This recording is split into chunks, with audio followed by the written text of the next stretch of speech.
Nosotros diariamente luchamos contra la extorsión, contra la compra de conciencias de nuestros policías, al menos en este difícil trabajo que es el narcotráfico.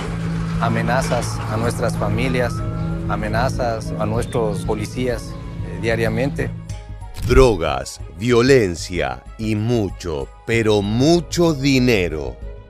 Eso es lo que se esconde detrás de un negocio criminal que las bandas delictivas más brutales del mundo se disputan. Probablemente el primer país que se te viene a la cabeza cuando hablamos de esto sea México, hogar de los cárteles más despiadados. No obstante, existe otro sitio al que todos miran con atención. Se trata de Ecuador, ubicado en un lugar estratégico para acceder a los productores de cocaína y con una industria que llega a todo el planeta con millones de cargamentos en donde transportan de forma oculta los estupefacientes. Pero todo tiene un precio. El crecimiento de esa actividad ilegal viene aparejado de organizaciones criminales más grandes y poderosas, que se traducen en mayor terror y más muertes en la disputa por controlar el negocio. En este nuevo video de Militarmente, conoceremos a los grupos delictivos ecuatorianos, la lucha entre bandas y sus enfrentamientos con las fuerzas de seguridad, además de poner especial atención a su estrecha relación con los cárteles más sanguinarios y peligrosos del mundo, que pone en alerta a todo el país. ¡Comencemos! Que empiece la fiesta. ¡Habla! ¡Que empiece la fiesta! Este más disparar, acá. Dale.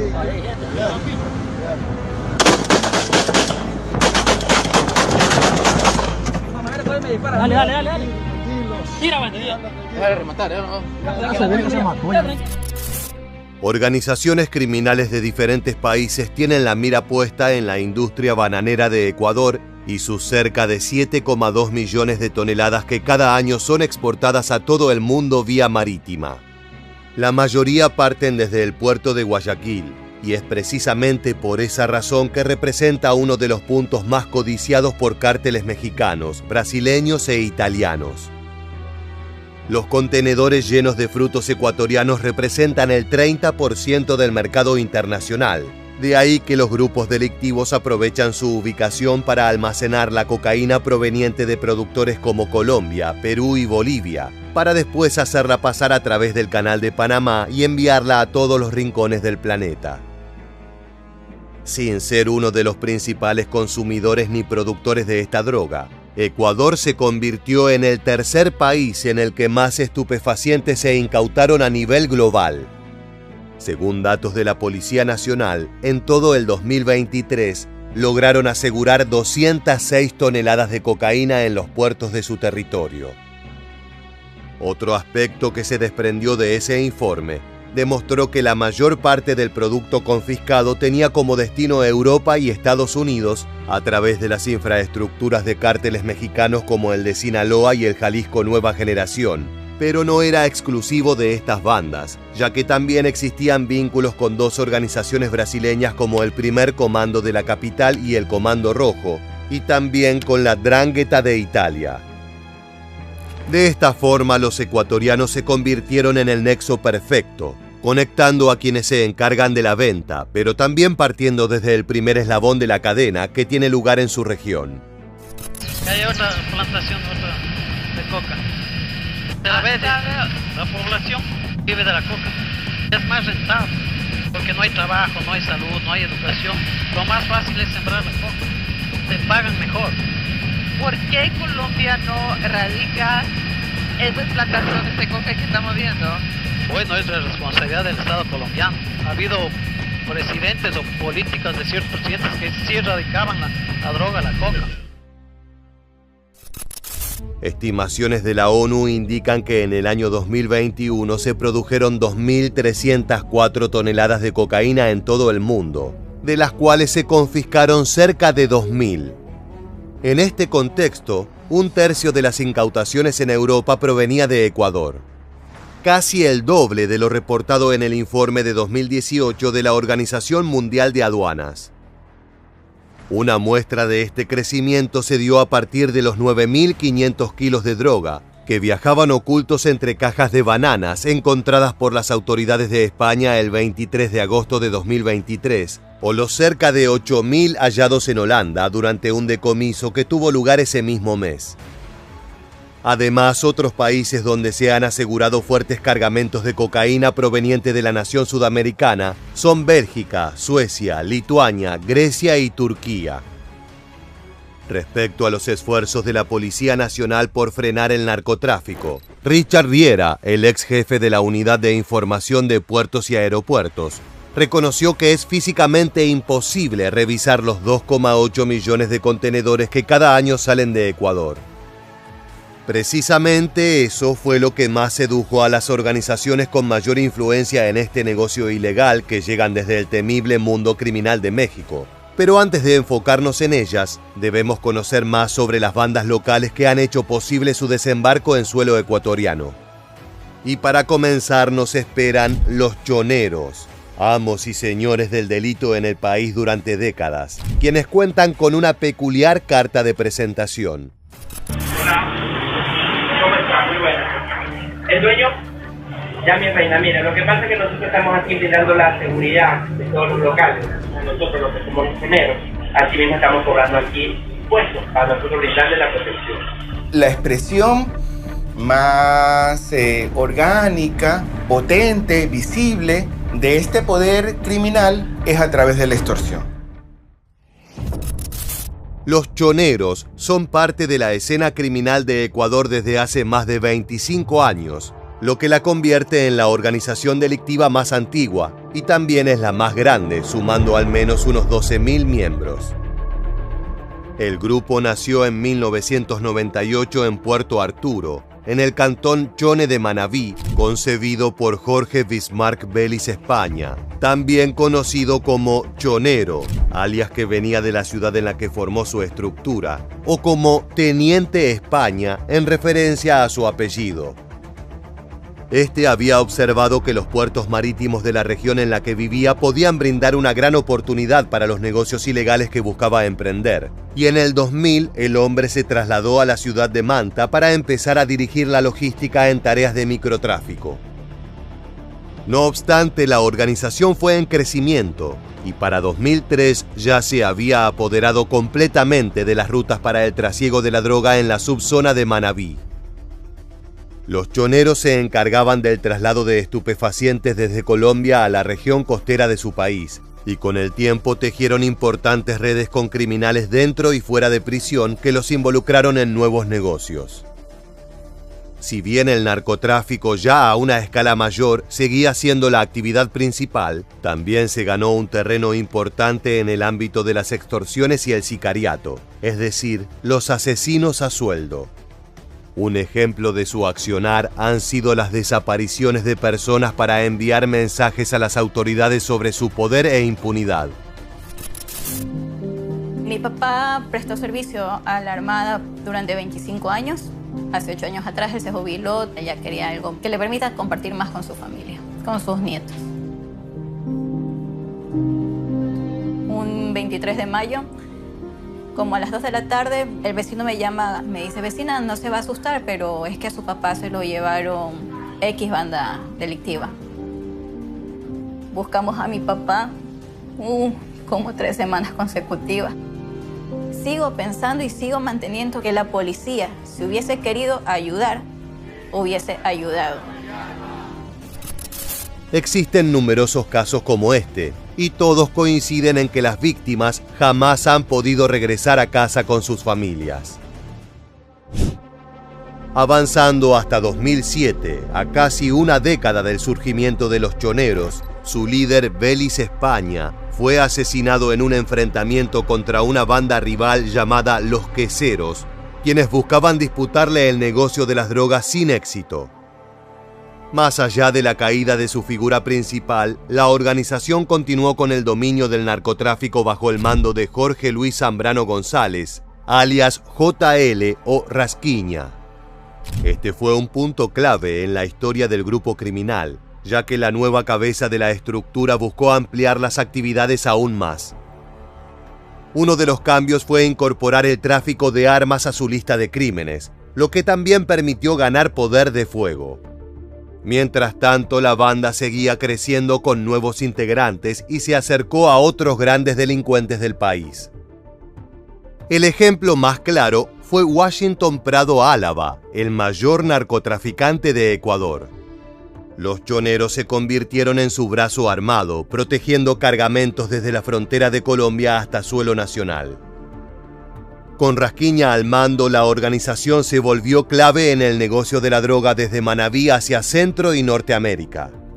No obstante, una de sus mayores obras fue la de reclutar integrantes, generando alianzas con nuevos grupos locales como los Lobos, los Chone Killers y los Tiguerones provenientes de Esmeraldas, una de las zonas más calientes del crimen. Esta parte de aquí es una de las más peligrosas de Esmeraldas, se conoce como la entrada al barrio La Guacharaca. Es un barrio donde operan grupos delictivos. Hubo una balacera de más de 1 hora desde la parte de adentro de esta esquina. Es zona muy roja. Este bastión del crimen ha sido el blanco de las autoridades de forma recurrente debido a la gran cantidad de delitos que existen en el lugar, y de la misma manera llamó la atención de los choneros, aunque en su caso para fortalecer las alianzas con las organizaciones más pequeñas que les permitieron mantener una hegemonía durante largos años, hasta que en diciembre de 2020 Rasquiña fue asesinado en un centro comercial de Manta. El capo del grupo fue ejecutado por un sicario que le dio al menos 15 balazos mientras esperaba a su esposa, quien realizaba unas compras en el lugar. Más tarde se expuso que se trataba de una venganza por un homicidio que había cometido el líder chonero en el pasado.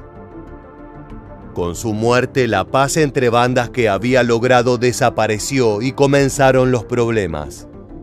El siguiente en la cadena de mando fue Adolfo Macías, alias Fito, quien había sido una figura importante para generar un exitoso vínculo con Prado Álava.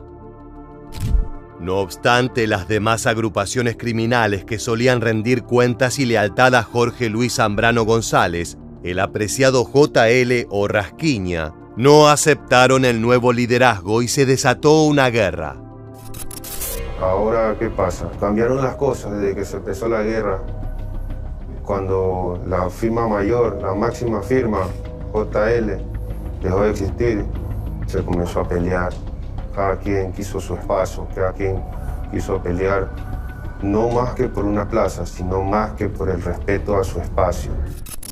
Con esa fragmentación nació la llamada trilogía, compuesta por los Lobos, Tiguerones y Chone Killers, que buscaban emanciparse de los choneros y lograr mayor control sobre la actividad delictiva en el territorio ecuatoriano. La nueva alianza se encontraba financiada por Leandro Norero, un narcotraficante que en 2022 terminaría siendo una nueva víctima de los enfrentamientos entre bandas, pero esta vez asesinado en una masacre carcelaria mientras se encontraba detenido. Esa es una de las características de esta batalla, debido a que muchos de los miembros de las agrupaciones que acaban tras las rejas pretenden seguir manejando los negocios desde prisión. Hasta el momento se han producido más de 450 asesinatos en las cárceles de Ecuador desde que comenzó la lucha. Tras la muerte del principal proveedor de fondos, las organizaciones que se mantenían unidas fueron tomando caminos diferentes y respondiendo solo por ellas mismas. No obstante, habían logrado fortalecerse como para disputarle el control a los choneros. En ese camino, quienes ganaron más terreno fueron los Lobos, los cuales llegaron a adjudicarse el asesinato del candidato presidencial Fernando Villavicencio, ejecutado el 9 de agosto de 2023. Queremos darle en claro a toda la nación ecuatoriana que cada vez que los políticos corruptos no cumplan con su promesa que establecemos cuando reciben nuestro dinero, que son millones de dólares, para financiar su campaña, serán dados de baja. Nosotros, la organización Los Lobos, asumimos la responsabilidad de los hechos suscitados la tarde de hoy, y se volverá a repetir cuando los corruptos no cumpla su palabra. Los lobos son quienes han ganado mayor peso en contraposición a los choneros, con una gran presencia en buena parte de Ecuador. Y en su proceso de crecimiento generó nexos importantes para poder competir de igual a igual con sus rivales. Aquí es donde entran las organizaciones que de alguna manera han apadrinado a estas bandas. Hablamos de los expertos en la brutalidad y el narcotráfico. Los cárteles mexicanos. Si bien no es algo nuevo para el crimen ecuatoriano, los vínculos se han reforzado durante los últimos años con mayor presencia de dos de los cárteles más temidos. El de Sinaloa o el de Jalisco Nueva Generación o CJNG. El primer contacto había sido durante los años de gloria chonera, cuando aquella banda empezó a trabajar nada más y nada menos que con Joaquín El Chapo Guzmán. El líder del cártel de Sinaloa acababa de fugarse de la cárcel por primera vez en 2001 y su objetivo era formar la Federación, un aglomerado de organizaciones que necesitaban extender sus ramas criminales para traficar cocaína desde Colombia, Ecuador y Bolivia, con destino a México y Estados Unidos. Si bien estos nexos se conocieron mucho tiempo después, expertos en seguridad aseguran que esa alianza podría explicar la ola de violencia al estilo mexicano que se desató a partir de esa época. Ahora bien, para competir contra sus enemigos, casi 2 décadas después llegó el desembarco de otro de los cárteles más temidos, el Jalisco Nueva Generación, bajo el mando del brutal Nemesio Oseguera Cervantes, alias El Mencho. Esta organización delictiva utilizó la rivalidad de las bandas ecuatorianas que comenzaron a disputarle el territorio a los choneros en 2020 para poder ir en contra de su propio némesis sinaloense, y así forjaron una alianza con los Lobos, los Tiguerones y los Chone Killers, quienes se hacen llamar en conjunto Cártel La Nueva Generación. Se llegó más o menos en el 2019. ¿No estaban ahí antes? Pero en silencio, nadie sabía que los mexicanos estaban... No. Ahora, en el del 2019 para allá ya se declaró directamente. Esas bandas locales, ¿cuál es su papel en cuanto al transporte de la droga? Las bandas criminales ellas se encargan de movilizar toda la droga cuando viene terrestremente. El papel de ellos es tratar de llegar con el cargamento donde tienen que llegar. Que las bandas locales ya tienen armamento pesado y entonces ellos ya se creen grandes. Ya entonces no le temen. Entonces por eso es que pelean a veces hasta con los policías, los militares. Es indudable que el apoyo de los cárteles mexicanos ha provocado un crecimiento en la violencia que se vive en Ecuador, y eso quedó claro con el evento que mencionamos anteriormente. El ex candidato a la presidencia Fernando Villavicencio había declarado: "Nuestra patria es la mayor víctima de las operaciones criminales de las mafias de narcotraficantes del mundo, pero esos cárteles no son ecuatorianos, sino de México. Cártel de Sinaloa, CJNG. Ni la coca ni las bandas son nuestras. Que el señor López Obrador encare su problema con las organizaciones delictivas, allá en ese país donde gran parte de la clase política ha sido financiada por el narcotráfico". Esos dichos causaron un gran revuelo y, como te contamos antes, fue asesinado poco después de sus declaraciones, al término de una reunión en la que pedía el apoyo de la población para convertirse en el próximo presidente del país. Villavicencio había admitido recibir amenazas de muerte presuntamente enviadas por los choneros, pero fueron los Lobos, aliados del Jalisco Nueva Generación, quienes se adjudicaron el crimen. Como era de esperar, el hecho provocó un fuerte impacto, no solo en la sociedad y el gobierno de Ecuador, sino que también profundizó la salvaje guerra entre cárteles. ¿Y esas bandas locales van agarrando fuerza? Hace meses dominaba una sola banda, pero los otros están contraatacando. Es lucha de espacios de poder, luchas de corredores de movilidad. Para eso estamos, la policía, las Fuerzas Armadas, evitando que se siga matando a nuestra gente. Es nuestra obligación moral, evitar que esto siga sucediendo. Mientras las fuerzas de seguridad luchaban por preservar la paz, las organizaciones criminales advirtieron que el terror estaba por llegar. Tras el homicidio de Villavicencio, el cártel de Sinaloa dio a conocer un comunicado en donde señaló: junto a los choneros informamos a la población ecuatoriana sobre los acontecimientos que se han presentado en la República. Todas esas acciones han sido perpetradas por el cártel Nueva Generación, el cual posee ayuda de actuales funcionarios del Estado y es apadrinado por Nemesio Oseguera Cervantes. Nosotros nos hemos mantenido calmados al margen del problema, pero ahora actuaremos de manera radical contra las amistades, familiares o personas que tengan intereses con dicho cártel. Además, los aliados en el delito amenazaron: empieza la guerra por todos los frentes. El terror ha comenzado en el Ecuador. Aparecerán colgados, decapitados, desmembrados encima de los puentes públicos del país, en las puertas de centros comerciales o lugares transitados. Comenzarán a mostrarse cadáveres para que reconozcan el verdadero poder de nuestra organización. Ciertamente estos grupos criminales no mienten cuando hablan de sus brutales métodos, y las calles ecuatorianas ya lo saben, debido a que no son ajenos a los terribles hechos de violencia que se vienen acumulando en la última década. El 1 de noviembre del 2022, un grupo delictivo puso unos cuerpos, los colgó en este puente para demostrar su poder. Literal, colgar un cuerpo, seguir ese puente. Sí.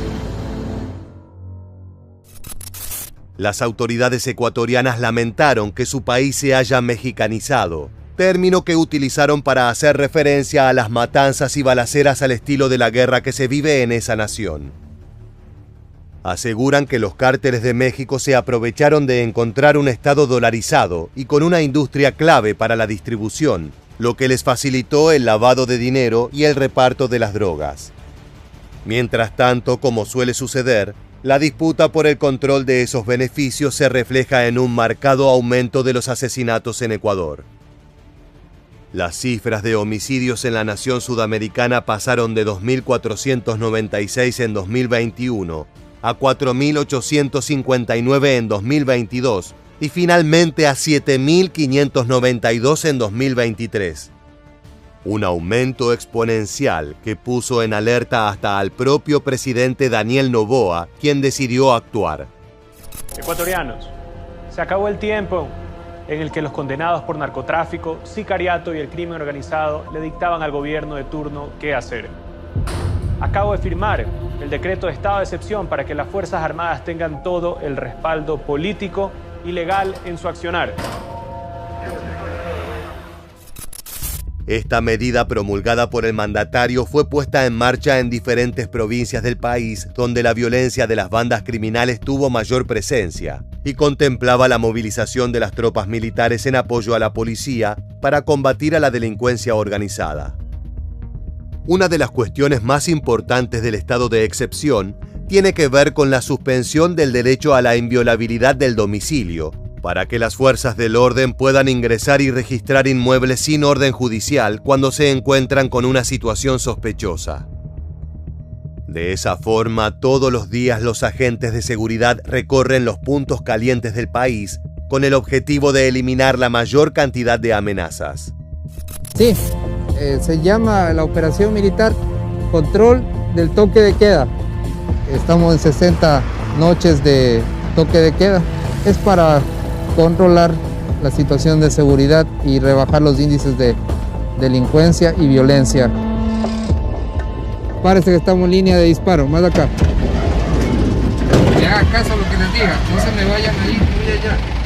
Estén conmigo.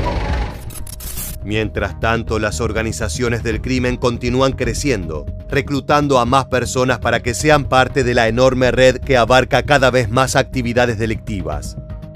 Su manera de entender la realidad apunta a que si existe un negocio tan rentable como el narcotráfico, es mejor que los ecuatorianos se encarguen de llevarlo adelante junto a los aliados y que no quede únicamente en manos de los grupos extranjeros.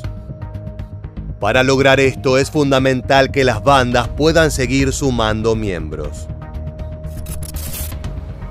Obviamente ellos van viendo un ejemplo que les gusta, ven justicia, de pronto ven eso y más que todo ven que son unidos, son familia, nadie obliga a nadie. Es como que yo ahorita lo obligo a usted. Pero si usted ve que en la organización siente ese calor, ese carisma, ese apegue, esa familia unida, a usted le va a gustar estar junto a mí, le va a gustar andar ahí. Acercándonos al final, podemos asegurar que el crimen en Ecuador no es algo nuevo, pero sin dudas ha alcanzado otro nivel de brutalidad y violencia con el ingreso de los cárteles del narcotráfico mexicanos como el de Sinaloa y el Jalisco Nueva Generación. Estos han llevado el negocio de la droga más allá, convirtiendo al litoral ecuatoriano en una lanzadera de cocaína en lanchas hacia Norteamérica, e infectando contenedores de productos de exportación a Europa desde los puertos de Guayaquil y Machala. Los datos de la Policía Nacional dan cuenta que en el año 2020, el 25% de toda la droga incautada se produjo en cajas de bananas. Sin embargo, para el año 2022, ese número se disparó hasta el 61,4% del total decomisado. Ese incremento representa millones de dólares por los cuales pelean las bandas delictivas, que también han aprendido de los mexicanos a ser terroríficas en sus métodos de sicariato. No obstante, el 25 de julio de 2023, el líder de los choneros, alias Fito, convocó a los grupos rivales a un acuerdo de paz y tranquilidad como acto de responsabilidad hacia el pueblo ecuatoriano. El pedido de una mejor convivencia en el territorio fue aceptado con un alto al fuego de parte de organizaciones como Tiguerones y Los Lobos, pero según el gobierno, cualquier mínimo acontecimiento que los pueda llegar a enfrentar alcanzará para que la guerra vuelva a estallar y el índice de violencia del país continúe ascendiendo de forma exponencial como lo viene haciendo. Ahora sí, luego de haber conocido la realidad del brutal negocio del tráfico de drogas en Ecuador y la influencia de los más salvajes cárteles mexicanos, ha llegado el momento de despedirnos.